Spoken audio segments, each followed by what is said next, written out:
Hello, नमस्ते, good morning दोस्तों। एक बार फिर से आप सभी लोगों का स्वागत करता हूं आपके अपने यूट्यूब चैनल आईएएस बाबू प्लस मेडिकल में। दोस्तों, यूपी ट्रिपल एससी द्वारा एक न्यू वैकेंसी आने वाली है, ठीक है। जो यूपी ट्रिपल एससी पेट के द्वारा, किसके द्वारा? पेट के द्वारा ये वैकेंसी हमारी आएगी। पेट के कैलेंडर में पहले ही 315 पोस्टों का हमें यहाँ पे नोटिफिकेशन मिल चुका है, लेकिन अभी तक वैकेंसी आई नहीं है। तो दोस्तों, इसका हम इंतज़ार कर रहे हैं और हम देखते हैं कि वैकेंसी कब तक आती है। वैकेंसी आने से पहले हम अपनी तैयारी को और मजबूत करने के लिए हम जानेंगे आज इस वीडियो में इसका सिलेबस। तो आप लोग अगर वीडियो में नए हैं तो चैनल को सब्सक्राइब करें, वीडियो को लाइक करें और शेयर जरूर करें। आज हम लोग इस वीडियो में जानेंगे कि इसका सिलेबस क्या होता है। तो दोस्तों, UP triple SC lab technician exam 2026 का जो आयोग द्वारा नया संशोधित सिलेबस दिया गया है, उसमें कुछ नई चीज़ें ऐड की गई, जैसे कि कंप्यूटर नॉलेज और उत्तर प्रदेश जनरल जीके, ठीक है। तो जनरल नॉलेज इसमें ऐड किया गया है उत्तर प्रदेश के बारे में, जो बहुत ही महत्वपूर्ण नॉन टेक्निकल है। सबसे पहले हम इसमें टेक्निकल पार्ट के बारे में बात करेंगे कि हमारा टेक्निकल पार्ट में क्या क्या पूछा जाता है, ठीक है। तो टेक्निकल पार्ट में सबसे पहले हम बात करेंगे ह्यूमन एनाटॉमी एंड फिजियोलॉजी, जिसमें हमें कुछ इंपॉर्टेंट टॉपिक्स पढ़ने होंगे, जैसे cell and tissue, skeleton system, muscular system, blood fluid, ठीक है। ब्लड पढ़ना है, बॉडी फ्लूइड्स पढ़ना है, ऑल बॉडी सिस्टम्स पढ़ना है और सेंस ऑर्गन्स पढ़ने हैं, ठीक है दोस्तों। इतना हमें इसमें क्या करना है पढ़ना है। फिर हम नेक्स्ट अगर टॉपिक की बात करें तो नेक्स्ट टॉपिक हमारा है क्लिनिकल बायोकेमिस्ट्री। क्या है?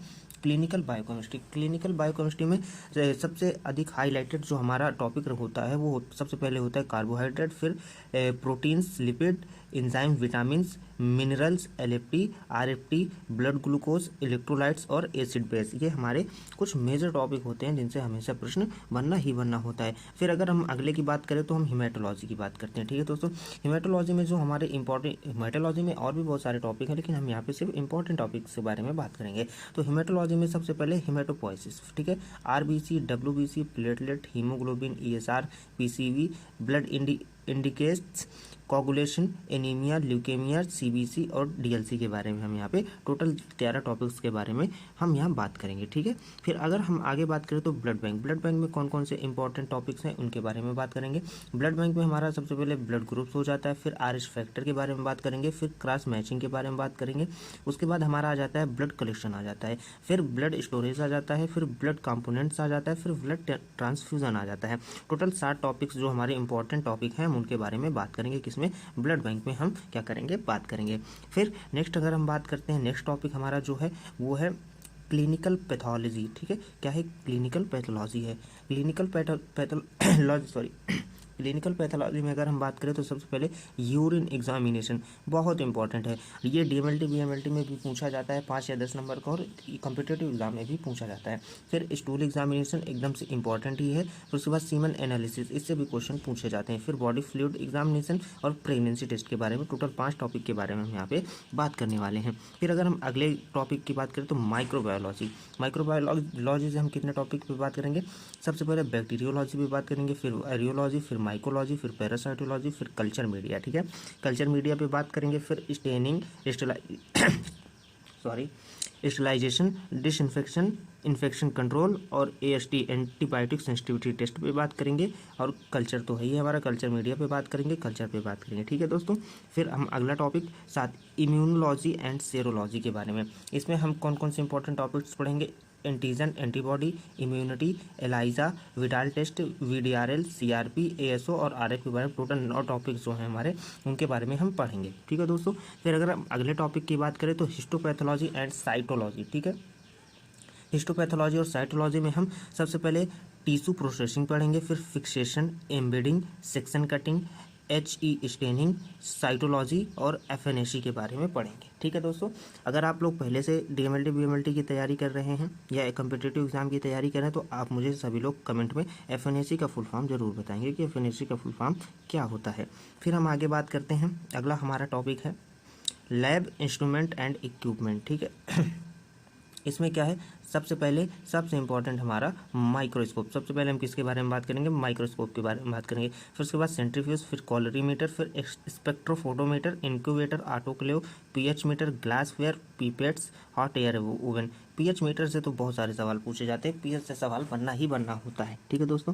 फिर उसके बाद 10वें टॉपिक पे हम क्या पढ़ेंगे, क्वालिटी कंट्रोल एंड बायोसेफ्टी। क्या पढ़ते हैं, क्वालिटी कंट्रोल एंड बायोसेफ्टी। सबसे पहले क्वालिटी कंट्रोल, ठीक है, फिर quality assurance, biosafety, biomedical waste management, laboratory ethics और यूनिवर्सल प्रिकॉशंस के बारे में हम टोटल 6 टॉपिक्स पढ़ते हैं क्वालिटी कंट्रोल एंड बायोसेफ्टी में, ठीक है दोस्तों।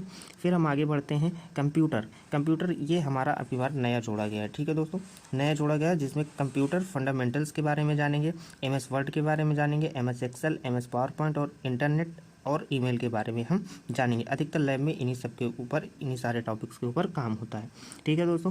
फिर हम आगे जो एक UPSSC द्वारा जो नया सिलेबस में जोड़ा गया है वो हमारा है उत्तर प्रदेश जनरल नॉलेज, ठीक है।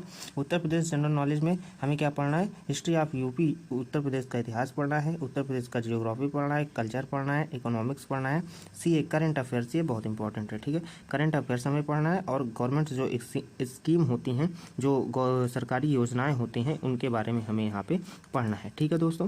ये हमारे कुछ इंपॉर्टेंट टॉपिक्स थे जिनके बारे में हमने डिस्कस किया, ठीक है। फिर उसके बाद अगर हम इसके एग्ज़ाम पैटर्न की बात करते हैं तो एग्ज़ाम पैटर्न में अभी हमारा टोटल 100 क्वेश्चन होंगे, 100 मार्क्स होंगे, 2 घंटे का समय होगा, नेगेटिव मार्किंग हो सकती है, नहीं भी हो सकती है, वो नोटिफिकेशन आने पे हम लोग देखेंगे, ठीक है दोस्तों। तो दोस्तों हमने यहाँ पे टेक्निकल, ठीक है, क्या टेक्निकल प्लस नॉन टेक्निकल का हमने यहाँ पे क्या कर लिया है, सिलेबस डिस्कस कर लिया है, ठीक है। जहाँ तक हमारा मानना है कि जो हमारा टेक्निकल पार्ट है उसमें हमारा 65 क्वेश्चन पूछा जाएगा, बाकी 35 क्वेश्चन जो हमारे हैं वो नॉन टेक्निकल से पूछे जाएंगे। तो दोस्तों अगर आप लोग UPSSC द्वारा जो वैकेंसी आने वाली है उसकी अगर आप तैयारी करना चाहते हो तो आप हमारे YouTube channel IS Babu plus medical से जुड़ सकते हैं। किससे, IS बाबू प्लस मेडिकल, ठीक है, से हम क्या कर सकते हैं, जुड़ सकते हैं, चैनल को सब्सक्राइब कर सकते हैं। हम डे बाय डे एक टॉपिक को डिस्कस करेंगे। अभी क्योंकि हमारी वैकेंसी तो आई नहीं है, सबसे पहले एनाटॉमी एंड फिजियोलॉजी को डिस्कस करेंगे, सारे इंपॉर्टेंट टॉपिक्स को डिस्कस करेंगे, फिर उसके बाद हेमेटोलॉजी को डिस्कस करेंगे, फिर बायोकेमिस्ट्री को डिस्कस करेंगे, ठीक है। ऐसे डे बाय डे हम एक जो हमारा इंपॉर्टेंट टॉपिक है हम उसको डिस्कस करेंगे, ठीक है दोस्तों। यही हमारी रणनीति है और आने वाले समय में जल्द से जल्द इसमें का जो नोटिफिकेशन है वो आ जाए। आशा करते हैं हम कल से अपनी क्लासों को लगातार कंटिन्यू करेंगे। तो आप सभी लोग चैनल को सब्सक्राइब करना ना भूलें और वीडियो को लाइक शेयर ज़रूर करें। जब तक के लिए धन्यवाद, मिलते हैं अगले वीडियो में।